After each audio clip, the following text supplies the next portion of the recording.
इस वीडियो में हम डिस्कस करेंगे biochemistry of hormones. Exactly hormone क्या होता है? हार्मोन का जो वर्ड है हम काफ़ी टाइम से यूज़ करते हैं, बचपन से यूज़ करते हैं। हर चीज़ में कुछ ना कुछ हम हार्मोन कह देते हैं कि फ़लाना मसला है, हार्मोन्स की वजह से है, हार्मोन्स का इम्बैलेंस है, हार्मोन सही से फंक्शन नहीं कर रहा, हार्मोन बढ़ गया है, हार्मोन्स कम हो गए हैं। इस तरह की बातें करते हैं। आज इस लेक्चर में हम हार्मोन्स को समझते हैं कि एग्जैक्टली हार्मोन होता क्या है। ठीक है, तो इस चीज़ पे हम बात स्टार्ट करते हैं। Hormones are chemical messengers. सबसे जो बुनियादी बात है, सबसे बेसिक जो है कि हार्मोन एक केमिकल मैसेंजर है।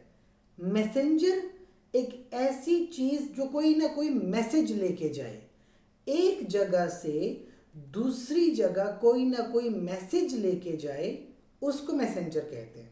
ये पहली बात। दूसरी बात, हार्मोन के लिए ये बात लाजिम है कि वो ब्लड के थ्रू जाएगा। ठीक है, hormones are secreted in the blood. तो जब एक हार्मोन एक जगह से दूसरी जगह कोई मैसेज लेके जाता है, वो ब्लड के ज़रिए जाता है। ये दूसरी ज़रूरी बात हो गई। और ब्लड के ज़रिए एक ऑर्गन से वो निकलेगा और एक दूसरे ऑर्गन या किसी दूसरे टिश्यू तक वो मैसेज लेके जाएगा, और जिस टिश्यू के ऊपर वो जा रहा है उस पर उसका कोई ना कोई फंक्शन होगा। ठीक है, तो इसको हार्मोन कहा जाता है। तो ये दो तीन बातें हैं हार्मोन्स को डिफाइन करने के लिए कि सही अल्फाज में हार्मोन को डिफाइन कैसे किया जाता है। तो हार्मोन को डिफाइन करने के लिए तीन चीज़ों की ज़रूरत है। पहला कि हार्मोन कोई केमिकल मैसेंजर है। दूसरा, वो ट्रैवल ब्लड के ज़रिए करेगा।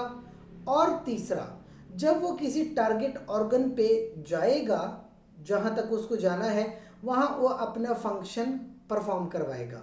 ये तीन चीज़ें हैं हार्मोन्स के बारे में। अब देखो, हार्मोन होते हैं तीन तरह के फंक्शन के लिहाज से बात की जाए। एक होते हैं ऑटोक्राइन, एक होते हैं पैराक्राइन, और एक होते हैं एंडोक्राइन। तीन तरह के, ऑटोक्राइन, पैराक्राइन, एंडोक्राइन। सबसे पहले मैं बात करता हूँ एंडोक्राइन की। ठीक है, ये जो एंडोक्राइन है, जो हमने हार्मोन की डेफिनेशन पे बोला, एग्जैक्टली वो एंडोक्राइन है। क्या है एंडोक्राइन में? एक हार्मोन एक जगह से निकला और वो ब्लड में गया। ठीक है, एक खास किस्म की जगह से निकलकर एक हार्मोन चला गया ब्लड में, और ब्लड में वो ट्रैवल करने के बाद अपने टारगेट टिश्यू पे पहुंचा। इसको कहते हैं एंडोक्राइन, कि एक खास जगह से निकल के एक टारगेट टिश्यू पे पहुंचा है, ब्लड के जरिए मैसेज लेके गया है। ये एंडोक्राइन है। एक होता है पैराक्राइन। पैराक्राइन में एक हार्मोन ब्लड के थ्रू दूर तक ट्रेवल नहीं करता। एंडोक्राइन के लिए यह बात ज़रूरी है, आपने एमसीक्यू के लिए भी ये बात याद रखनी है कि एंडोक्राइन में जो उसका टारगेट ऑर्गन है वो दूर है, वो दूर तक जाएगा और ब्लड में ट्रेवल करेगा। लेकिन पैराक्राइन में दूर नहीं होता। पैराक्राइन में एक हार्मोन बाहर निकला और अपने नेबरिंग सेल्स के पास गया और फंक्शन किया।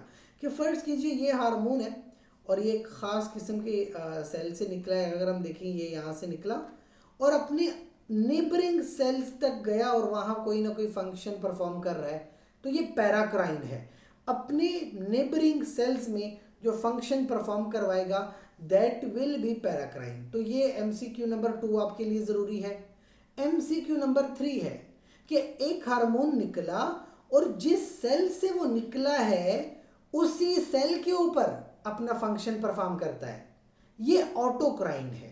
तो एंडोक्राइन, पैराक्राइन, ऑटोक्राइन। एंडोक्राइन जो कि दूर तक जाएगा, पैराक्राइन जो कि आस पड़ोस नेबरिंग सेल्स में जाएगा, और ऑटोक्राइन खुद अपने ऊपर फंक्शन कराएगा। ये ऑटोक्राइन होता है।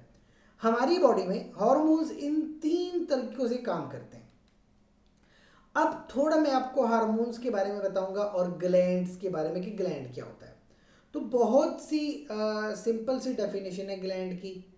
कोई भी ऐसा टिश्यू, कोई भी ऐसा सेल जो कि हार्मोन सिक्रीट करे या कोई सिक्रीशंस करे, वो ग्लैंड होता है। स्लाइवा ग्लैंड है, हमारी बॉडी स्लाइवरी ग्लैंड्स, हमारे इंटेस्टाइन में बहुत सारे ग्लैंड्स हैं, लिवर, गाल ब्लेडर, ये सब कुछ बाइल जूस निकालते हैं, रिलीज करते हैं, ये ग्लैंड्स में शामिल होते हैं। इस तरह ये ग्लैंड्स हैं। अब ग्लैंड्स के इस सिस्टम को एंडोक्राइन सिस्टम कहते हैं, जो ग्लैंड्स वगैरह डिस्कस होते हैं, एंडोक्राइन सिस्टम। और हमारी बॉडी में इस तरह के मुख्तलिफ ग्लैंड्स हैं जो हार्मोन्स प्रोड्यूस करते हैं। जैसे सबसे बुनियादी आपके पास है यहाँ पे पिट्यूटरी ग्लैंड। कहाँ होता है पिट्यूटरी ग्लैंड? बिल्कुल ब्रेन के साथ जुड़ा है, ये ब्रेन है। ब्रेन में एक होता है हाइपोथैलेमस, ये ब्रेन का हिस्सा होता है। हाइपोथैलेमस ब्रेन के अंदर होता है, और ये हाइपोथैलेमस जुड़ा है पिट्यूटरी ग्लैंड के साथ। पिट्यूटरी ग्लैंड की इस तरह दो लोब्स होती हैं, एक एंटीरियर लोब होती है, एक पोस्टीरियर लोब होती है। एंटीरियर से मुराद आगे और पोस्टीरियर से मुराद पीछे, और लोब का मतलब ये जो एक अंडे जैसी शक्ल है, लोब, ठीक है। तो there is an anterior lobe और एक पोस्टीरियर लोब है। तो वैसे तो इसकी काफ़ी सारी फिजियोलॉजी है फिर, कि एंटीरियर से क्या निकलेंगे, पोस्टीरियर से क्या निकलेंगे, but I will tell you कि that is a pituitary gland.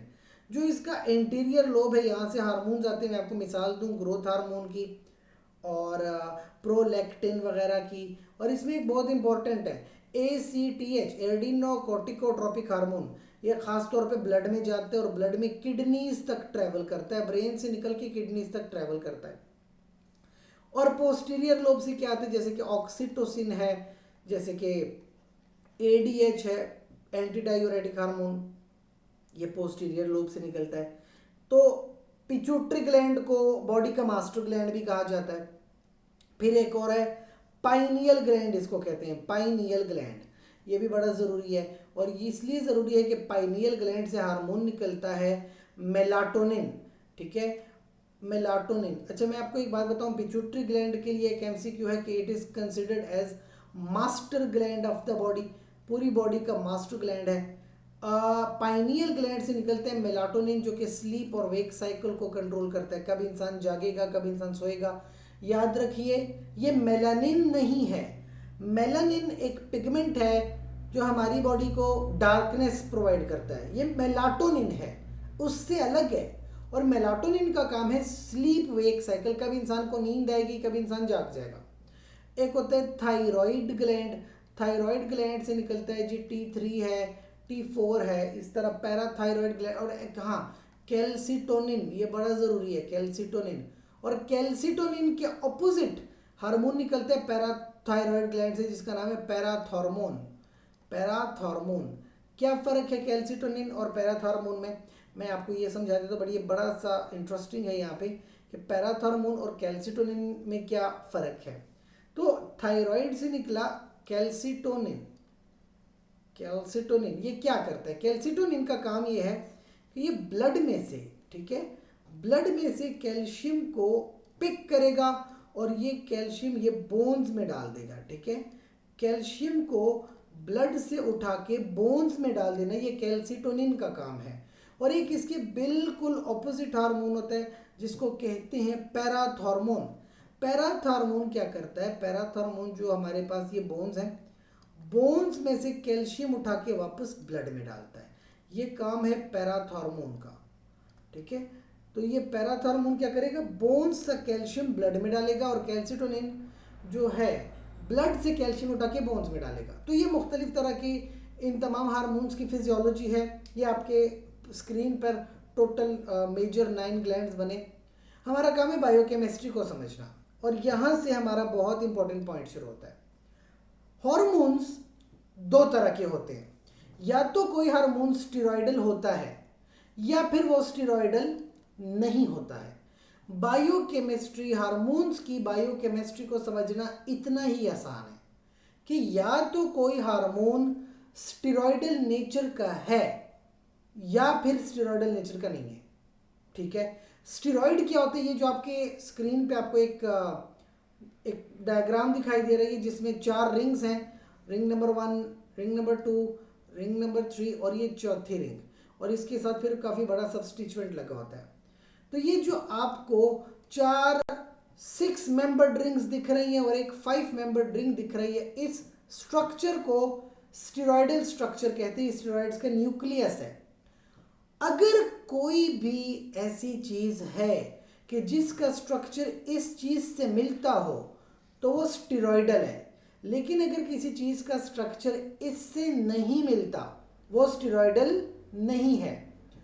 अब हार्मोन्स की बात करें तो चंद हार्मोन्स ऐसे हैं जिनका स्ट्रक्चर ये है, वो स्टेरॉयडल हैं, और बाज ऐसे हैं जिनका स्ट्रक्चर स्टेरॉयडल नहीं है, तो वो स्टेरॉयडल हार्मोन्स नहीं है। तो यहाँ तक की जो बात है कि हार्मोन 2 तरह के होते हैं, या स्टेरॉयडल या नॉन स्टेरॉयडल। स्टेरॉयडल की अपनी अहमियत है। हमारी बॉडी का जो एल्डोस्टेरॉन है, प्रोजेस्टेरॉन है, ईस्ट्रोजन है, टेस्टोस्टेरॉन है, कोर्टिसोल है, ये सारा स्टेरॉयडल नेचर का हार्मोन है। ये सारे स्टेरॉयड हैं। यानी कि इंसान का बुनियादी हार्मोन, इंसान का बेसिक हार्मोन जिससे वजूद है इंसान का, जो कि ईस्ट्रोजन, प्रोजेस्टेरॉन, टेस्टोस्टेरॉन, जिससे इंसान का वजूद है, वो क्या है? वो स्टेरॉयडल हैं। बाकी नॉन स्टेरॉयडल क्या है?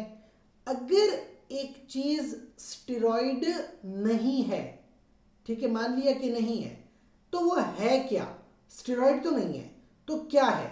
तो सबसे बुनियादी बात हो सकता है वो कोई प्रोटीन हो, या कभी कभी प्रोटीन के साथ कोई कार्बोहाइड्रेट जुड़ा होता है। हम कह सकते हैं कि ये ग्लाइकोप्रोटीन है, या प्रोटीन छोटा छोटा टुकड़ों में है तो आप कह दो पेप्टाइड है। पेप्टाइड कभी कभी छोटे छोटे टुकड़ों में डिवाइडेड है, छोटा छोटा अमाइनो एसिड है, आप कह लें अमाइनो एसिड का डेरिवेटिव है। तो इस तरीके से जो चीज़ स्टेरॉयडल नहीं है वो फिर ये सारी चीज़ें हो सकती हैं। प्रोटीन्स बड़ी बड़ी होती हैं, लाइक ग्रोथ हार्मोन एक प्रोटीन है, प्रोलैक्टिन, पैराथार्मोन, कैल्सिटोनिन, एड्रिनोकोर्टिकोट्रोपिक पिट्यूटरी से निकल के एड्रिनल ग्लैंड पे जाता है, इंसुलिन एंड ग्लूकागॉन जो कि हमारा बुनियादी ब्लड ग्लूकोज लेवल कंट्रोल करते हैं, ये सारी की सारी प्रोटीन्स हैं।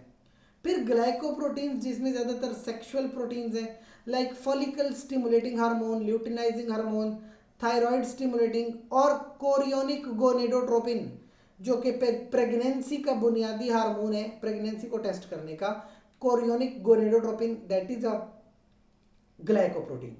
पेप्टाइड्स पे आ जाओ, छोटा छोटा करके आपने ग्लाइकोप्रोटीन को छोटा किया, पेप्टाइड्स में आ गए, anti diuretic hormone, oxytocin, atrial natriuretic है, सोमेटोस्टेटिन है, ये पेप्टाइड्स है। और पेप्टाइड को भी छोटा कर दो तो अमाइनो एसिड बन जाता है, जैसे एमीन्स के epinephrine, norepinephrine, melatonin, T3 T4, ये उससे भी छोटे हैं।